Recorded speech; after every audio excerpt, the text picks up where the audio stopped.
欢迎来到热点新闻频道，请订阅并关注以获取最新资讯。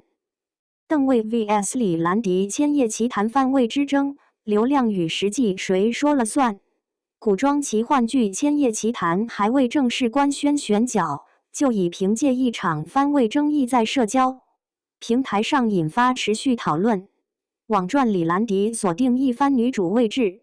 而凭借《长相思》积累可观人气的邓为或将屈居二番男主。这一传闻让双方的粉丝群体迅速对峙，更在行业观察者眼中演变为观察当前娱乐圈资源博弈逻辑与演员个体发展策略碰撞的典型样本。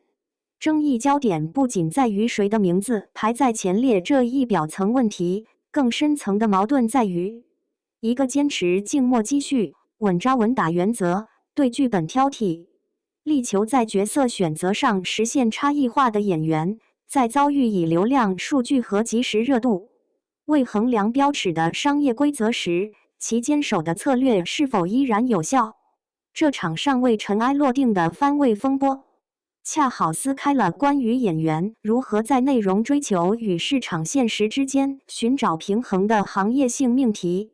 任何一次番位调整，其背后都是多方力量基于各自筹码进行的复杂博弈。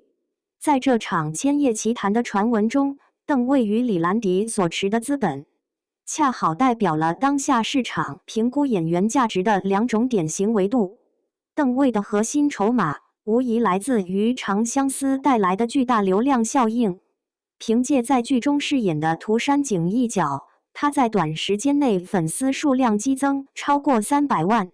成功跻身新生代顶流古装男神行列。这种顶流身份意味着强大的粉丝号召力、社交媒体话题度以及在项目前期招商与营销预热上的显著优势。对于一部定位为 S 级的项目而言，选择邓为担纲主演，可能被视为一种热度保障，至少在数据层面能够为剧集带来可观的关注起点。然而，硬币的另一面是李兰迪所持有的实际资本。他凭借朝雪路成功扛起一番女主的重任，并取得了不俗的热度成绩。更为关键的是，在李兰迪的演艺履历中，不乏在《千里江山图》中成功压番关晓彤的案例。这在一定程度上印证了其团队在番位谈判中的强势姿态。与邓为近8个月的戏剧《空窗期》相比，李兰迪持续的作品输出和稳固的观众口碑，形成了另一种安全牌式的说服力。在制作方和平台方眼中，这种基于过往作品表现建立起的信任感，往往被视为保障剧集基本盘、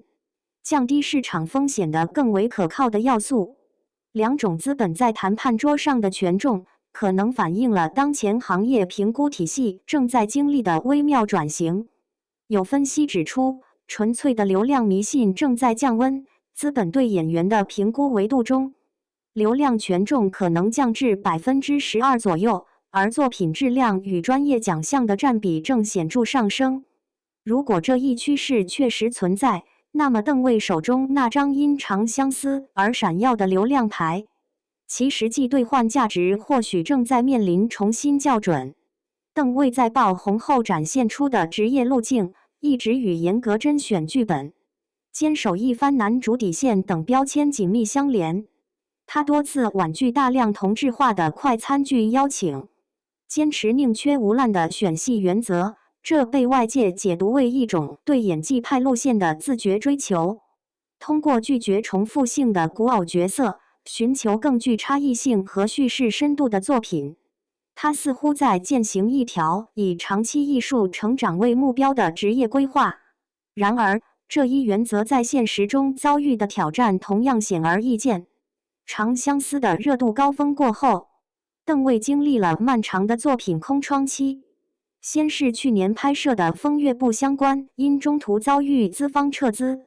剧组多次停工等波折，最终仓促杀青，播出前景未知。此后更是开启了长达8个月的超长演艺空窗期。在此期间，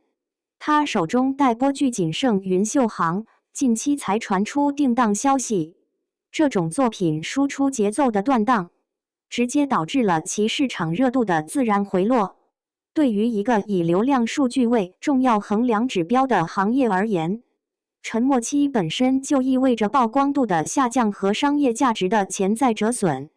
千叶奇谈的番位传闻，或许正是这种内容为王的理想主义策略，与咖位为王的现实主义规则发生的第一次公开碰撞。有观点推测，邓卫团队在长期未有新项目进组的情况下，可能不得不面对现实压力，即便番位条件并非最优，也需通过接下项目来维持必要的行业活跃度与作品延续性。这种妥协的背后，是对演员总不能一直闲着，有作品播才有热度这一行业生存逻辑的某种默认。这引发了更深层次的探讨。邓卫对剧本的严格筛选，究竟是基于对艺术质量的坚定追求，还是在一定程度上误判了市场节奏？在快速迭代、新人辈出的娱乐圈，好饭不怕晚的古训是否依然适用？或者说，一个追求品质的演员，是否必须在某个时间节点上，以暂时接受二番地位为代价，来换取持续曝光的机会和未来谈判桌上的更多主动权？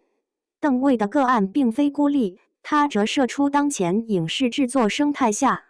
一类追求高质叙事、注重角色深度的演员群体所面临的普遍困境。当下的影视市场，短平快项目泛滥已成为不争的事实。资本逻辑主导下的创作环境，使得大量资金涌向流量明星的天价片酬和营销热搜，而剧本打磨、场景搭建、后期制作等环节的投入被严重压缩。在这种导向下，剧集更像是追求最短周期、最高回报的快速变现商品，而非承载文化价值与艺术表达的作品。对于演员而言，这意味着可供选择的真正具备叙事深度和角色复杂性的剧本变得稀缺。一方面，像邓卫这样坚持挑剧本的演员，面临着选择有限、等待周期漫长的现实挤压。优质项目本就稀少，加之其自身对角色适配度、制作班底的严苛要求，进一步压缩了可选范围。长期待机不仅带来热度流失的风险，也可能在行业内部形成难以合作或曝光不足的负面印象，进而影响后续资源的获取。另一方面，市场并非完全没有给予积极信号，观众审美正在经历分化的过程。对爱演技、工业糖精容忍度的降低，以及对狂飙漫长的季节等凭借扎实剧本和精湛表演赢得口碑的作品的认可，都表明市场对好演员、好故事依然存在强劲需求。精品剧集所展现的长尾效应和口碑逆袭能力，也为坚持品质的演员提供了另一种价值实现的可能路径。面对这种看似矛盾的生态，演员的破局之道可能需要在坚守与妥协之间寻找微妙的平衡点。是继续以静默积蓄的姿态，耐心等待那个对的项目出现，哪怕承受更长的空窗期，还是在某些层面做出适当让步，例如在非核心的番位问题上有所松动，以换取进入优质制作团队、接触优秀剧本的机会，从而在实践中积累实际，逐步夺回话语权。这或许没有标准答案，更多取决于演员个体对自身职业生命周期的规划与风险承受能力。不意未尽，前路何方？千叶奇谈的番位之争，无论最终结果如何，都已超越了一场单纯的粉丝口水战。它清晰地揭示了当前娱乐圈中不同职业发展理念、不同市场价值评估体系在具体商业项目中的激烈碰撞。邓卫的静默积蓄策略，代表着一种希望通过内容沉淀实现长期职业价值的追求，而传闻中的二番待遇，则反映了在流量逻辑与实际考量交织的复杂市场环境下，个体策略可能遭遇的现实阻力。这场风波尚未落幕，剧组官宣才是最终答案。但可以确定的是，对于邓卫而言，这既是一次策略韧性的压力测试，也可能成为一个职业路径调整的转折点。未来，他或许需要在坚守剧本质量这一核心原则的前提下，重新思考如何更有效地将自身积累的流量资本转化为在谈判桌上更具分量的实际筹码。而对于整个行业而言，邓卫的案例更像一面镜子，照见了当资本回归理性、观众审美升级的转型期，演员价值锚点从数据泡沫向专业沉淀迁移过程中的阵痛与希望。在流量至上逐步让位于内容本位的大趋势下，真正能够穿越周期，赢得观众持久喜爱的，终究是那些能够用生命体验塑造角色，以专业能力支撑叙事的演员。你觉得演员应该为一番头衔妥协，还是像邓卫这样坚持剧本质量？来评论区 battle 一下。